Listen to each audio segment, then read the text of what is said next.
말씀은 룻기인데요, 바로 평범한 여인 나오미에 대한 이야기입니다. 모든 것을 다 잃어버리고 이제 고향 땅으로 돌아온 나오미는 이 보아스를 통해서 잃어버렸던 모든 것을 다시 회복하는 그런 말씀이에요. 오늘 이 내용은 예수님의 인류 구속 사역과 그리고 인생의 회복을 예표하는 말씀인 것입니다. 주님의 고난이 어떻게 인류의 회복으로 연결되는가, 어떻게 하면 우리가 회복될 수 있는가 하는 것을 아주 잘 설명해 주는 내용이라고 볼 수 있습니다. 오늘 이 말씀을 들으시면서 우리 성도님들 각자에게 나는 정말 이러한 부분이 회복돼야 되는데 하는, 여러분 각자가 말씀을 통해서 다 회복의 은혜를 받으시기를 예수 이름으로 축원합니다. 주님을 떠난 인생은 세상에서 모든 것을 잃은 인생이에요. 여러분, 이 엘리멜렉과 나오미 이 부부는 베들레헴에서 나름대로 행복하게 살았을 것입니다. 이 나오미라는 이름이 기쁨, 그런 뜻이거든요. 그냥 평범할지 모르겠지만 어쨌든 두 아들과 행복한 삶을 살았을 거예요. 그런데 흉년이 들면서 이 엘리멜렉은 자기 아내와 두 아들을 데리고 모압 땅으로 가야 되겠다. 이 흉년을 피해서 이 모압 땅에 가면 이 어려움을 극복하고 그리고 보다 나은 그러한 삶이 될 수 있지 않을까? 그래서 이민을 가요. 모압 땅으로 이민을 갔는데 그곳에 가서 잘 살았으면 좋았을만, 엘리멜렉이 세상을 떠나고 그리고 그 두 아들이 그 모압 여인들과 결혼을 하죠. 그런데 그 두 아들조차도 건강하게 잘 살았어야 되는데 두 아들이 다 죽게 됩니다. 나오미는 기가 막힌 거예요. 자기 남편도 잃어버리고 두 아들도 잃어버리고 이제 두 며느리와 함께 살 길이 막막한 것입니다. 잘 살라고 이민 왔는데 뭔가 그래도 행복하게 살아보려고 이 모압 땅에 왔는데 다 잃어버린 겁니다. 여러분, 이 베들레헴은 약속의 땅이에요. 하나님의 축복이 있는 곳, 하나님의 임재가 있는 장소가 이 베들레헴이에요. 영적으로 보면 이 베들레헴에서 이제 모압 땅으로 이주했다는 것은 단순히 이사 간 것이 아니고 바로 하나님의 말씀, 하나님의 은혜를 떠나서 세속적인 삶을 선택했다는 거예요. 그러니까 이 엘리멜렉과 나오미가 베들레헴에서 살았어야 되는 거예요. 이 베들레헴은 이 떡집이라는 의미를 가지고 있어요. 사람이 떡으로만 살 것이 아니라 하나님의 말씀으로 살 것이니라 하나님의 은혜 속에서 살아야 될 이 나오미가 육신적으로 하나님의 은혜의 자리를 떠나서 말씀의 자리에서 떠나서 이 세속적인 삶을 선택했을 때 모든 것을 다 잃어버린 것을 보게 됩니다. 룻기서 1장 20절로 21절 보면 나오미가 그들에게 이르되 나를 나오미라 칭하지 말고 마라라 칭하라. 이는 전능자가 나를 심히 괴롭게 하셨습니다. 내가 풍족하게 나갔더니 여호와께서 나로 비어 돌아오게 하셨느니 여호와께서 나를 징벌하셨고 전능자가 나를 괴롭게 하셨거늘 너희가 어찌 나를 나오미라 칭하느뇨 하니라. 이 나오미라는 이름은 기쁨, 즐거운 의미인데 이제 나오미가 고향 땅으로 다시 돌아왔을 때, 야, 나오미 오셨군요. 야, 나오미가 이제 고향에 왔네요 하고 사람들이 반겼을 거예요. 그때에 나를 이제 나오미라고 부르지 말고 마라라고, 이 마라는 괴로움 그런 뜻입니다. 마라라고 불러달라는 거예요.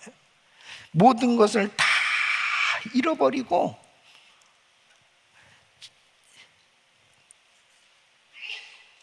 자기 며느리 하나를 데리고 왔는데, 이 며느리는 모압 여인이에요. 이 룻을 데리고 정말 가난한 모습으로 빈털터리로 고향 땅에 돌아온 모습은 참 처량했을 것입니다. 주님을 떠난 인생의 모습이라고도 볼 수 있어요. 요한복음 10장 10절에 보면 예수님께서 마귀를 도적이라고 말씀하고 있습니다. 도적이 오는 것은 도둑질하고 죽이고 멸망시키려는 것뿐이요, 내가 온 것은 양으로 생명을 얻게 하고 더 풍성히 얻게 하려는 것입니다. 여러분, 아담과 하와는 에덴 동산에서 부족함이 없이 살았어요. 그런데 이 사탄 마귀, 이 뱀이 선악과를 먹으라는 거예요. 죄를 짓도록 역사를 하는 겁니다. 선악과 결국 먹었어요. 죄를 지은 인생은, 주님을 떠난 인생은 모든 것에서 도둑질을 당한 것과 같은 거예요. 그 좋았던 에덴 동산에서 쫓겨나야 됐어요. 그리고 하나님이 주신 모든 축복을 다 잃어버리게 된 것입니다.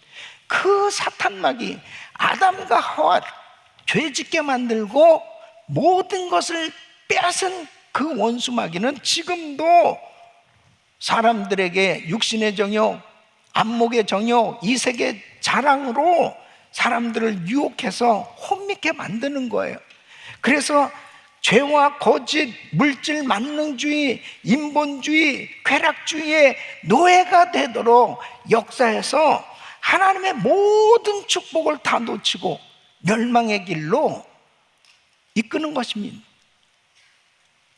베들레헴에 살았어야 되는데, 은혜의 자리에 있어야 되는데, 말씀의 자리에 있어야 되는데, 사명의 자리에 있어야 되는데, 엘리멜렉과 나오미는 베들레헴을 떠난 거예요. 모압 땅에 가서 뭔가 편안하게 살 수 있다고 생각했지만, 영적인 사람들은 그게 아니에요. 하나님의 은혜가 있어야 사는 거예요. 하나님의 말씀이 있어야 사는 거예요. 하나님의 축복을 받아야 복된 인생이 될 수 있는 것입니다. 모압이 좋아 보였을 것입니다. 모압 땅이 화려하게 보였을지도 모르고 이 흉년을 피할 수 있는 장소라고도 생각했었을 거예요.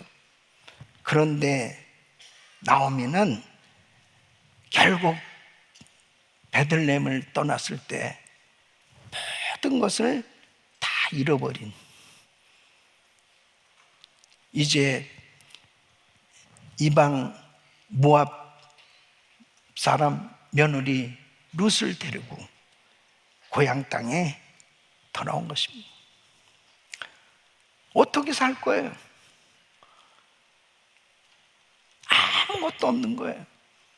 이제는 남의 집에서, 남의 밭에 떨어진 그 이삭을 주워다가 이제 같이 먹고 살 수밖에 없는 이런 형편에 처한, 불쌍하기 짝이 없고 초라하기 짝이 없는 그런 인생으로 전락된 것입니다.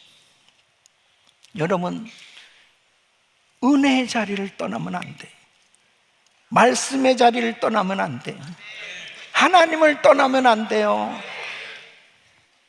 이 나오미가 그렇게 모압에서 살 수도 있었겠죠.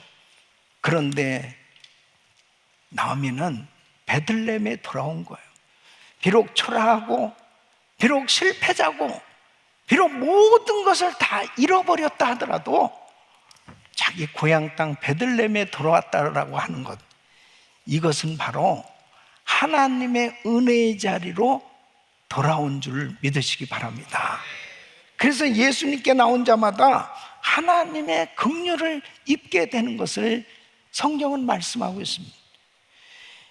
사랑하는 성도 여러분, 영적으로 보면 이 나오미의 이 베들레헴의 귀환은 단순히 야, 이제 다시 귀향하자, 다시 고향 땅으로 가자, 이주한 그것이 아니고 주의 품으로 은혜의 자리로 돌아온 것입니다. 하나님은 그런 나오미를 다시 회복시켜 주시기를 원하셨던 거예요. 주님의 품으로 돌아오기만 하면 집을 나간 탕자처럼 다 모든 걸 잃어버렸다 하더라도 아버지 품으로 돌아오면, 아버지 집으로 돌아오면, 주님의 은혜가 있으면 다시 회복되는 줄로 믿습니다. 이사야서 55장 1절로 3절에 보면 너희 목마른 자들아 물로 나오라, 돈 없는 자도 오라. 너희는 와서 사 먹되 돈 없이 값없이 와서 포도주와 젖을 사라. 너희가 어찌하여 양식 아닌 것을 위하여 은을 달아주며 배부르게 못할 것을 위하여 수고하느냐. 나를 청종하라. 그리하면 너희가 좋은 것을 먹을 것이며 너희 마음이 기름진 것으로 즐거움을 얻으리라. 너희는 귀를 기울이고 내게 나와 들으라. 그리하면 너희 영혼이 살리라. 내가 너희에게 영원한 언약을 세우리니 곧 다윗에게 허락한 확실한 은혜니라.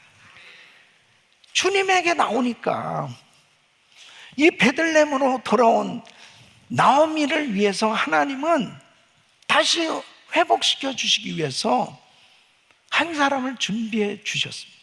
바로 그 사람이 보아스였습니다. 이 보아스와 룻이 결혼을 하게 됩니다. 이것은 주님의 전적인 은혜죠. 둘 사이에 태어난 아들이 오벳입니다. 이 오벳은 다윗 왕의 할아버지예요. 다시 말씀드리면 하나님께서 은혜를 주셔서 이제 그의 혈통을 통해서 메시아 그리스도가 이 땅에 탄생하는 이 어마어마한 하나님의 축복을 나오미 가정에 하나님께서 부어주시는 거죠. 일약 명문 가문으로 하나님께서 회복시켜 주시는 것을 보게 됩니다. 사랑하는 성도 여러분, 주님께 돌아오면 회복됩니다. 은혜의 자리로 돌아오면 회복되는 거예요. 바로 우리 주님께서 나오미 다 잃어버렸었지만 다시 말씀의 자리 베들레헴으로 돌아오니까 다 회복시켜 주시는 거예요. 베들레헴 사람들은 나오미를 축복하면서 이렇게 말합니다. 룻기서 4장 14절로 15절 보면 여인들이 나오미에게 이르되 찬송할지로 여호와께서 오늘날 내게 기업 물을 자가 없게 아니하셨도다. 이 아이의 이름이 이스라엘 중에 유명하게 되기를 원하노라. 이는 내 생명의 회복자며 내 노년의 봉양자라. 곧 너를 사랑하며 7 아들보다 귀한 자부가 낳은 자로다. 그래서 하나님의 은혜로 이 베들레헴 사람들이 나오미를 축복한 그 축복 그대로 다 이루어지는 것을 보게 됩니다. 믿음의 명문 가문이 만들어진 거예요. 여기서 중요한 점이 뭐냐면 나오미가 베들레헴으로 이제 돌아오게 될 때 이 두 며느리가 있잖아요. 오르바와 룻이 있어요. 두 며느리가 다 이 시어머니를 쫓아가겠다는 거죠. 그때에 이제 나오미는 두 며느리들에게 이야기를 합니다. 이제 너희는 너희 나라에 살아라. 나는 이제 내 고향 땅으로 간다. 그러니까 이 오르바는 시어머니 편안하게 잘 가세요. 그렇게 작별 인사를 하는데 이 룻은 나오미를 따르기로 결단을 하는 거예요. 이 보통 결단이 아니에요. 아주 작정을 한 거예요. 룻기서 1장 16절로 17절에 보면 룻이 이렇게 강권하면서 이 나오미를 붙듭니다. 룻이 가로되 나로 어머니를 떠나며 어머니를 따르지 말고 돌아가라 강권하지 마옵소서. 어머니께서 가시는 곳에 나도 가고 어머니께서 유숙하시는 곳에서 나도 유숙하겠나이다. 어머니의 백성이 나의 백성이 되고 어머니의 하나님이 나의 하나님이 되시리니 어머니께서 죽으시는 곳에서 나도 죽어 거기 장사될 것이라. 만일 내가 죽는 일 외에 어머니와 떠나면 여호와께서 내게 벌을 내리시고 더 내리시기를 원하나이다. 세상에 이런 며느리가 어디 있어요? 응? 어머니 가시는 곳 나도 가고 어머니 믿는 하나님 나도 믿고, 예? 내가 죽는 일 외에 어머니를 떠나면 내가 정말 벌을 받을 거라고. 아니 만일 이 시어머니가 굉장한 재산이 있다면은 조금 생각해 봐야 되는데 집불도 없어. 그냥 아무것도 없어. 예. 이 나오미는 지금 정말 처량한 과부예요. 아무것도 없어요. 늙은 과부예요. 그런데 이 며느리가 더군다나 이 룻이 이 어머니를 따르는 데 간다는 건 쉬운 게 아니에요. 모압 지방에 산다면 혹시 모르지만은 정말 낯선 이 베들레헴에 가서 산다는 것은요 정말 어려운 결정입니다. 유대인들이 이방인을 얼마나 멸시하는지 몰라요. 그래서 더군다나 가난한 이방 여자를 누가 정말 이렇게 선대를 하겠어요. 그런 어려운 문화가 있단 말이에요. 그런데 이렇게 시어머니를 쫓아가겠다는 거예요. 참 이런 며느리를 가진 시어머니는 얼마나 행복하겠어요. 예? 이런 얘기 있잖아요. 왜 하와가 에덴 동산에서 그렇게 행복했느냐? 시어머니가 없기 때문에. 그런 얘기 있잖아요. 예? 그렇게 부부간의 갈등은 정말 역사적으로 연구해 볼 그런 필요가 있을 만큼 어떤 사람은 시자 들어가는 그런 식물은 먹지 않는다, 뭐 그런 싸가지들이 있습니다. 여러분, 참 이런 갈등들이 많잖아요. 그런데 이렇게 가난하고 아무것도 없고 집안 쫄딱 망한 이런 시어머니를 왜 쫓아가겠다는 거냐고. 그리고 실제로 이제 베들레헴에 가서 이 룻이 한 것을 보면은 남의 집 밭에 가서 떨어진 그 곡식들 있잖아요. 그것을 주워다가 그걸 잘 준비를 해서 이 시어머니를 봉양합니다. 얼마나 따가운 눈총을 받고 정말 이렇게 이방 사람으로서 참 지내기도 불편한데 남의 집까지 밭에까지 가서 그것도 무슨 일을 하는 것도 아니고 그 밭에 떨어진 그런 이삭을 주워다가 그 시어머니를 모시는 이 룻이 참 아름답지 않아요? 여러분, 효도하면 복 받습니다. 더군다나 자기 엄마도 아니에요. 시어머니 정말 그렇게 하나님을 믿는 시어머니를 잘 모셨다. 이것은 룻은 단순히 시어머니 나오미를 선택한 것 같지만은 하나님을 선택한 거예요. 믿음을 선택한 거예요. 여러분, 믿음을 선택한 사람, 하나님을 선택한 사람, 반드시 하나님께서 은혜를 베풀어 주실 줄로 믿습니다. 예수님은 우리의 구속자가 되시는 것입니다. 나오미와 그의 가정을 어떻게 회복시켜 주셨는지, 하나님께서 이 나오미를 회복시켜 주시기 위해서 보아스를 준비해 주셨습니다. 이 보아스는 마치 우리를 죄에서 구속하여 주신 예수님을 예표한다고도 볼 수 있습니다. 당시에 친족 구속 제도인 이 기업물을 제도라는 것이 있었어요. 그래서 이제 보아스와 룻이 만나게 됐어요. 그때 시어머니 나오미가 이 얘기를 해줬죠. 이 기업물을 제도에 대해서 룻은 잘 몰랐을 거 아니에요. 그것을 가르쳐 줬단 말이에요. 그러니까 룻기서 3장 9절에 보면 이 룻이 이렇게 얘기하는 거예요. 내가 누구냐 그러니까 나는 당신의 시녀 룻이오니 당신의 옷자락으로 시녀를 덮으소서. 당신은 우리 기업을 물을 자가 됨이니이다 그랬습니다. 기업을 물을 자, 이것은 히브리어로 고엘이라고 하는 단어인데요, 되찾다, 물으다, 구속하다, 그런 뜻이에요. 그러니까 당시에 기업 물을 제도가 있었는데 이제 세 가지, 기업 물을 자는 세 가지 의무가 있어요.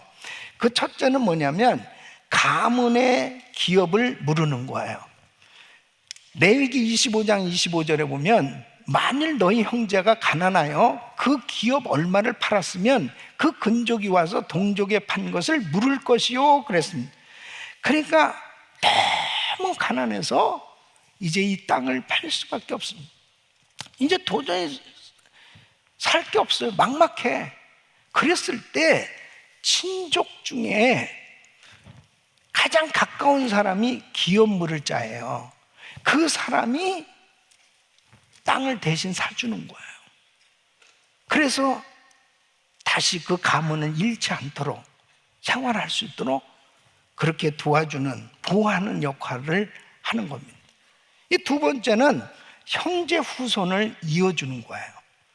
그래서 신명기 25장 5절로 6절 보면 형제가 동거하는데 그중 하나가 죽고 아들이 없거든 그 죽은 자의 아내는 나가서 타인에게 시집가지 말 것이고 그 남편의 형제가 그에게로 들어가서 그를 취하여 아내를 삼아 그의 남편의 형제된 의무를 그에게 다 행할 것이요 그 여인의 낳은 첫 아들로 그 죽은 형제의 후사를 있게 하여 그 이름을 이스라엘 중에서 끊어지지 않게 할 것이니라. 뭐냐면 이제 형제가 자식이 없이 죽었을 때 이제 기업 물을 자는 뭐냐면 가장 가까운 친족 중에 그 과부와 결혼해서 후손을 낳아서 대를 이어주는 거예요. 이것이 이 기업 물을 제도란 말이에요. 그 세 번째는 친족을 속량하는 겁니다. 이 레위기 25장 47절로 49절 보면 너희 중에 우고하는 이방인은 부유하게 되고 그 곁에 사는 너희 동족은 비난하게 되므로 너희 중에 우고하는 그 이방인에게나 그 족속에게 몸이 팔렸으면 노예가 됐단 말이에요. 8년 후에 그를 속량할 수 있나니 그 형제 중 하나가 속하거나 삼촌이나 사촌이 속하거나 그 근족 중 누구든지 속할 것이요 그가 부유하게 되면 스스로 속하되. 그러니까 친족이 가난해서 노예로 팔려갔어요. 그럴 때 기업 물을 자, 가장 가까운 친족이 그 값을 지불하고 그 사람을 해방시켜 주는 거예요. 자유케 하는 거예요. 이런 제도가 있었어요. 기업 물을 이런 제도가 있었어요, 당시에. 그랬을 때 보세요. 자, 나오미는 아무것도 없어요. 다 팔고 갔을 거 아니에요. 이제 다시 돌아왔어요. 그 다음에 두 아들이 다 죽었어요. 자식도 남기지 않고 다 죽었어요. 이 가계를 잇기 위해서는 나오미는 이미 나이가 많은 사람이 돼서 애를 낳을 수 없잖아요. 근데 이 룻은 아직 젊단 말이에요. 그러니까 기업 물을 자를 찾아서 대를 이어줄 수가 있단 말이에요. 그럴 때 이제 문제가 생긴 게 뭐냐면, 자, 보아스는 부자예요. 이 보아스와 결혼을 해야 되는데 보아스보다 더 가까운 친족이 있었어요. 그 사람이 기업 물을 자란 말이에요. 그러니까 보아스가 그 사람이 먼저입니다. 그 사람한테 부탁을 하니까 사양을 한단 말이에요. 거절을 한단 말이에요. 어떤 면에서는 돈이 있어서 땅은 사줄 수 있을지 모르지만 이방 여자를 데리고 산다는 것은 너무 힘든 그런 문화였을 거예요. 그런 가운데서 보아스가 다 받아준 겁니다. 그래서 이 룻과 결혼을 하고 아이를 낳고 이 집안을 다 모든 것을 명예를 회복시켜 준 보아스는 바로 예수님의 예표다. 사랑하는 성도 여러분, 정말 우리가 모든 것을 다 잃어버렸을 때 우리 주님께서는 우리의 기업물을 자로 우리를 다 회복시켜 주실 줄 믿습니다. 고엘이신 예수님, 진정한 우리의 기업을 물을 예수님, 우리 주님께서 십자가에서 이루신, 그러므로 세 가지 회복을 우리에게 허락해 주셨는데 그 첫째는 죄에서 속량시켜 주셨다는, 갈라디아서 3장 13절, 그리스도께서 우리를 위하여 저주를 받은 바 되사 율법의 저주에서 우리를 속량하셨으니, 여러분, 영원한 형벌을 받을 수밖에 없어요. 죄로 인해서 영원한 저주를 받을 수밖에 없었던 우리를 위해서 예수님이 십자가에서 그 엄청난 고난을 겪으시면서 피를 흘리심으로 우리의 죄를 속량해 주심으로 자유케 해 주신 줄로 믿습니다. 죄에서 자유함을 받은 것보다 더한 은혜가 없어요. 두 번째는 하나님의 자녀로 회복시켜 주셨습니다. 로마서 8장 15절 보면 너희는 다시 무서워하는 종의 영을 받지 아니하였고 양자의 영을 받았으므로 아바 아버지라 부르짖느니. 하나님과 원수된 인간, 감히 하나님 앞에 얼굴도 들 수 없는 인생이 예수 그리스도께서 십자가에서 우리의 모든 죄를 담당하시고 그 예수를 믿음으로 인해서 우리의 죄가 해결되고 성령이 임함으로 하나님을 아바 아버지라 부르게 된 줄로 믿습니다. 하나님 아버지, 우리가 하나님의 자녀가 돼서 하나님을 아버지라 부르고 살 수 있다는, 하나님의 자녀로 회복시켜 주면 어마어마한 은혜예요. 우리는 종이 아니에요. 노예가 아니에요. 하나님의 자녀인 줄로 믿습니다. 그 자녀로 살아갈 수 있다는 것은 가장 큰 축복인 거예요. 세 번째는 잃어버린 기업의 회복을 주셨어요. 에베소서 1장 14절 말씀은 이는 우리의 기업의 보증이 되사 그 얻으신 것을 구속하시고 그의 영광을 찬미하게 하려 하심이라. 죄로 인해서 하나님의 나라 기업을 다 잃어버렸어요. 근데 우리 주님께서 십자가에서 다시 승리하심으로 잃어버렸던 기업을 우리에게 하나님의 상속자로 삼아주시고 다 허락해 주신 줄로 믿습니다.